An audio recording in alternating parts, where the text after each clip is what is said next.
Hello, welcome to the Stogie Palace. I am Chris. Today is May 5th, Cinco de Mayo, but not really in a celebratory mood. Not like last year when I was singing with a guitar and a sombrero and drinking tequila. Today is not a great day. What am I calling it? Cigarmageddon. Yeah, May 15, 2016. Day that will go down in cigar infamy. Courtesy of the United States Federal or FDA Food and Drug Administration, unelected fourth branch of the government. So, a few things. This channel and others like it. I know other cigar reviewers have talked about this, and you may think that they were gloom and doom, but they probably weren't as much as you think they were. You may think this is gloom and doom. I'm trying to keep it as real. I hate that term, but trying to keep it as close to reality and fact-based as possible. A little background about what's going on. If this happens, channels like this will basically disappear. What's the point of reviewing cigars that you can't get, that are illegal? I know Cubans have been illegal for a long time, and people have made reviews about those, but I never understood the point of that. And when I accidentally review a cigar and find out that it's no longer available, that kind of ticks me off that I wasted my time making a video out of it that you can't even get it. That's the whole point. And with these new regulations, you still can get these for the next 2 years, and then there might be a little time after that, 6 months or something, maybe another year, grace period. But after that, kiss them goodbye.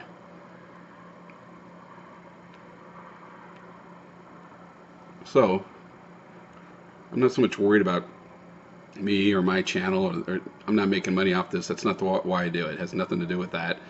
It's not like I have a cottage industry going on here. That's far from it. But so let's get to these new regulations that came down today. They're really not that new. This is old news, really, for people that have been following it. So, any cigars formulated and made, whatever, come onto the market after February 15th, 2007, according to this, will no longer be acceptable to be sold in the United States. That is a lot of cigars. That is vast majority boutique blends, not the brand, but I mean the actual boutique cigars, including boutique blends. Rocky Patel, you name it, Acid, Drew Estate, all those. Boom, gone.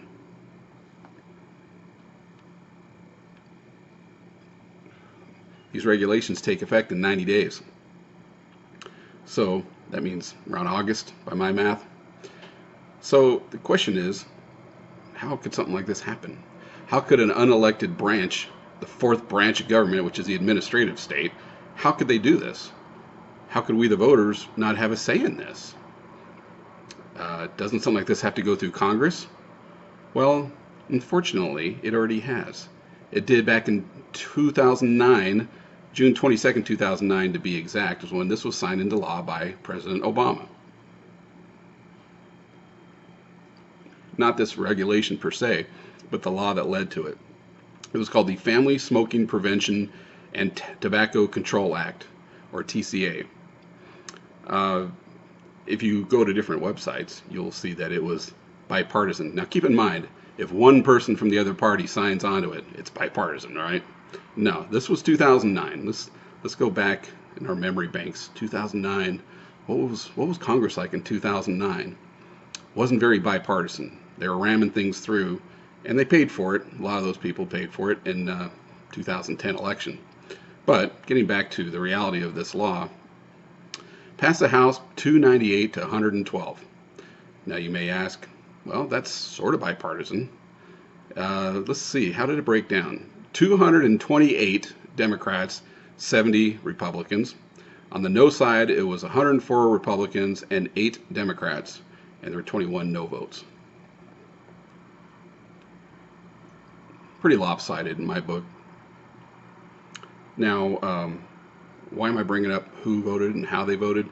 To me, that's always been an important thing, especially my representatives. I always want to know how they voted on something. I talk to them, sometimes in person. I know some of them. Before I go any further, that Senate was even worse. 79-17 voted for this. Only one Democrat voted no. So this was barely bipartisan. 23 GOP crossed over, though, and voted yes out of the 79, so a third or less.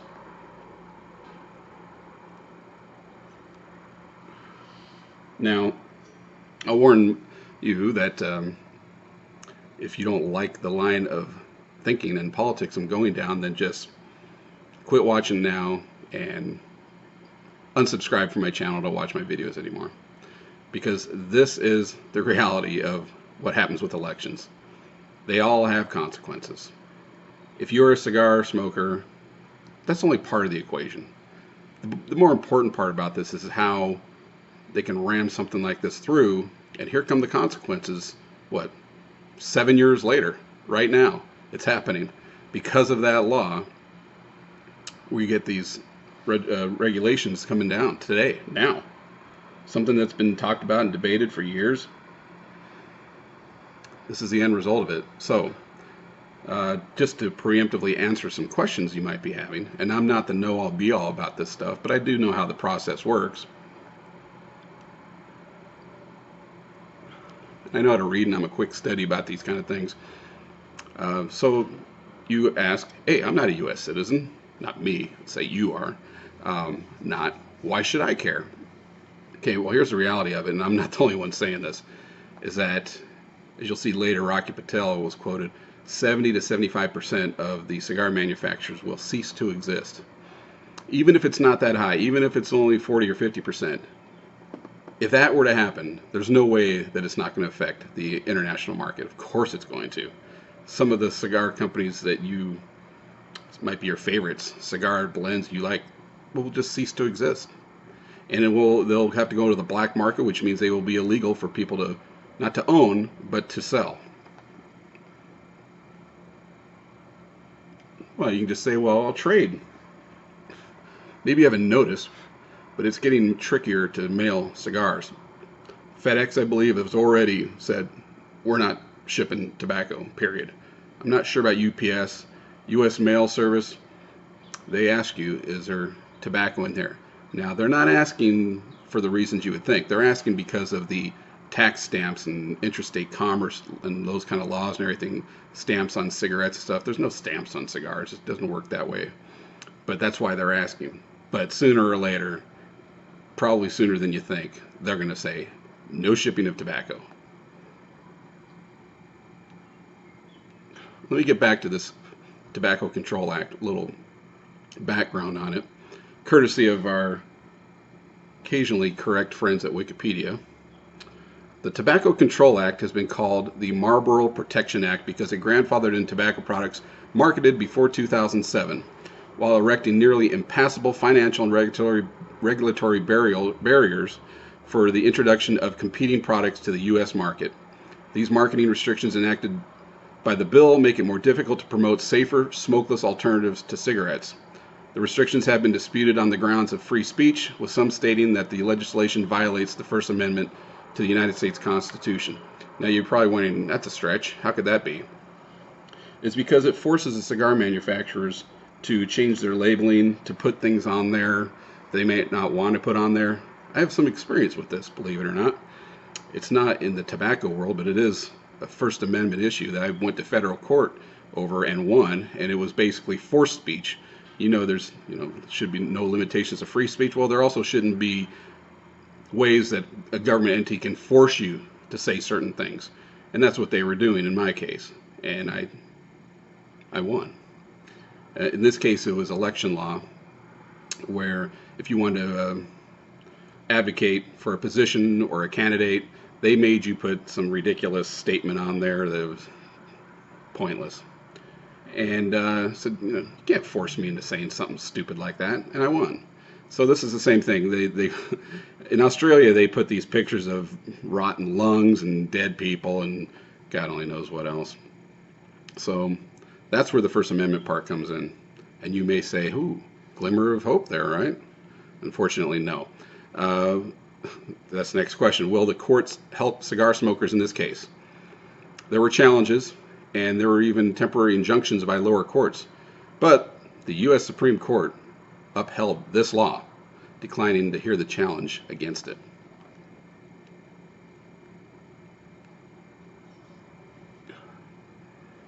Now, if a lot of this background and history reminds you of the Affordable Care Act, Obamacare, you're not mistaken. There are many similarities in this.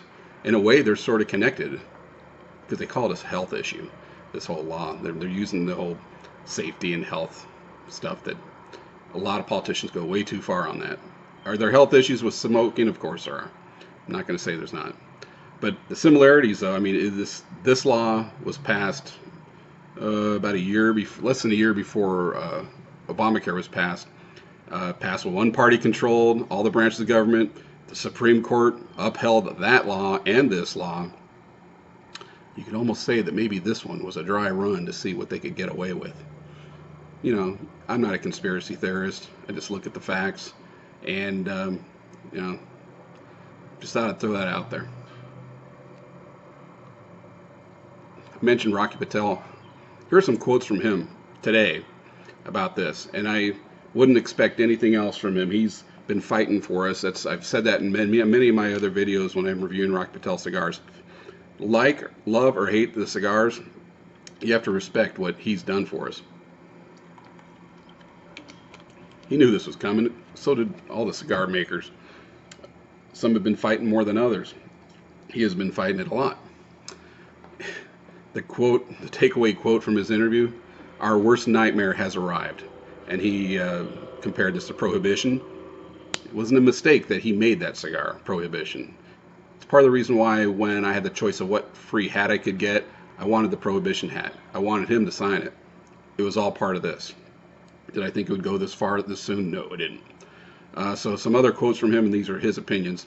Some of our analysis says 300,000 to 400,000 per cigar, per SKU, per blend. That means, like a cigar like this, Old Henry Pure Breed, for every one of these, possibly even in each Vitola, because the blending might be slightly different, and they usually are slightly different. For each one, they have to pay $300,000 to $400,000 to the FDA for what they're going to use that for. God only knows. Probably to do more terrible things to us. There's no way they can afford that. That means they aren't going to bring new cigars to market.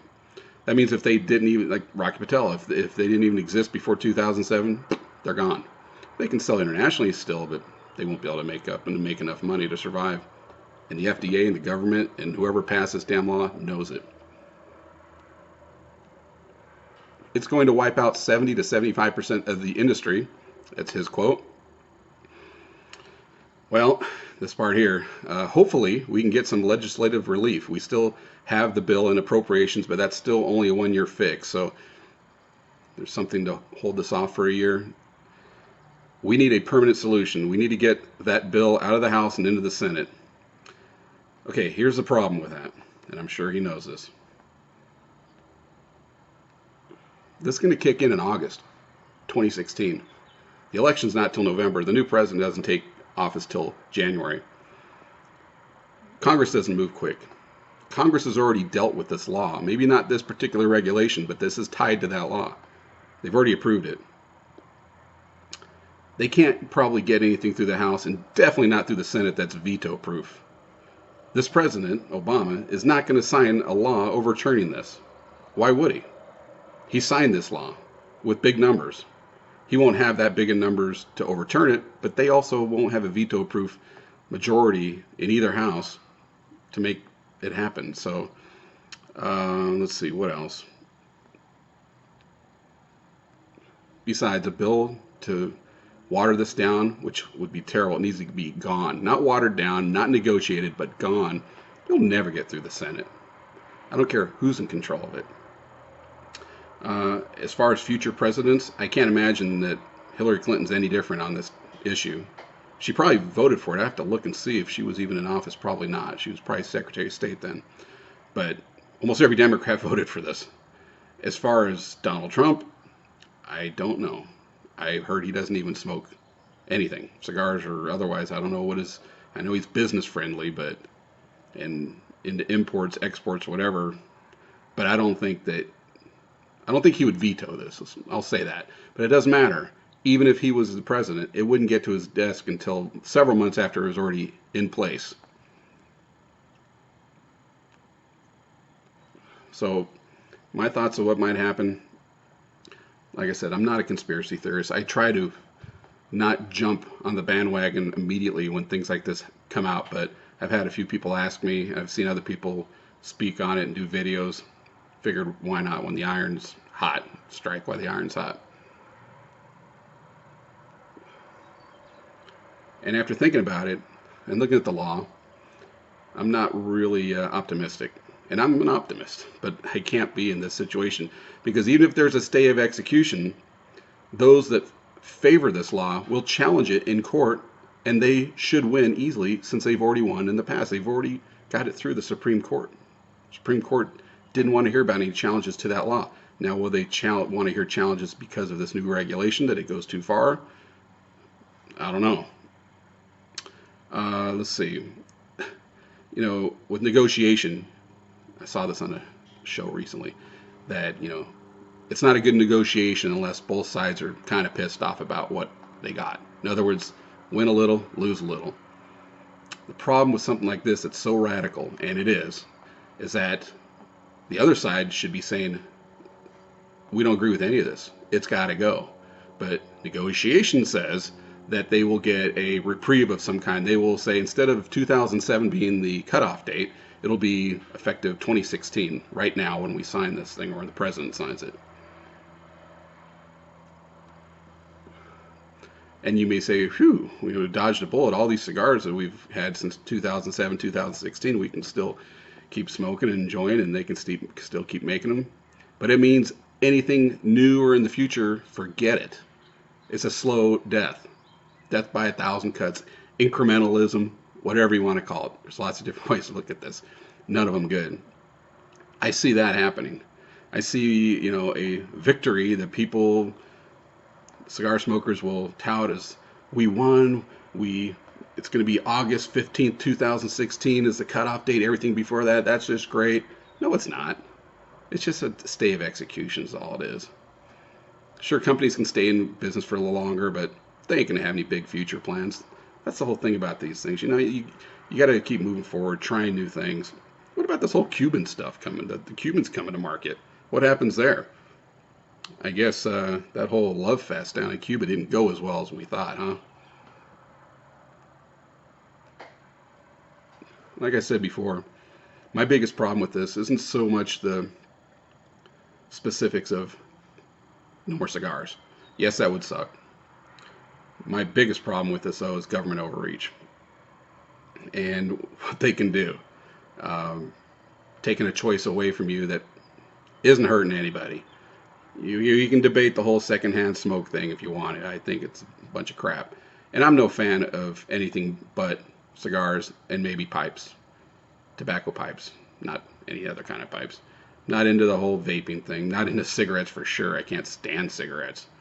Chewing tobacco. I don't even know how that fits in here. I didn't look. This seems to be going right after cigars. And of course, all the nice people I've met in the industry over the last year or so, both at the lower levels, the salesmen, reps, all the way to the owners of the companies, and going to the fields and meeting the blenders and the rollers and all those people. We're talking a whole lot of companies with hundreds of thousands of people and their jobs gone. See you later. So not only has the U.S. crippled, or the FDA, the government, whoever, crippled the cigar industry in the United States, which used to make a lot of cigars, it's now going to cripple it internationally. Far-reaching effects. I would love to say that this is a bad dream. This could easily all go away with the wave of somebody's hand, but it's already been proven those people that have the power to wave this away are not in favor of getting rid of it. They fought on behalf of keeping it all the way to the Supreme Court, or at least got the Supreme Court to see it their way. So, not good at all. Don't want to be a naysayer.